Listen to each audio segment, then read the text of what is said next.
Hi, my name is Greg Charlton. I'm a buyer's agent with Wisdom Real Estate here in Denver, Colorado. I recently had some clients who were getting very frustrated with their property search and missing out on properties, and they actually asked if they can start making offers sight unseen. So the advice that I gave them was to really stick to their plan and truly focus on the properties that match their criteria, and eventually something good will pop up and we will put our best foot forward as far as an offer. A couple other things: technically, by going under contract, you're agreeing to deliver earnest money, and however many thousands of dollars that might be, you'd technically be tying that up in the event that something didn't go through with the property.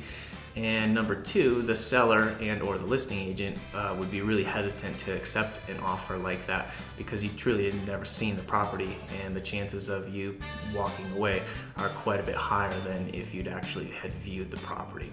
So feel free to call me anytime with any questions. I'm happy to help however I can. 303-349-0249. Thanks.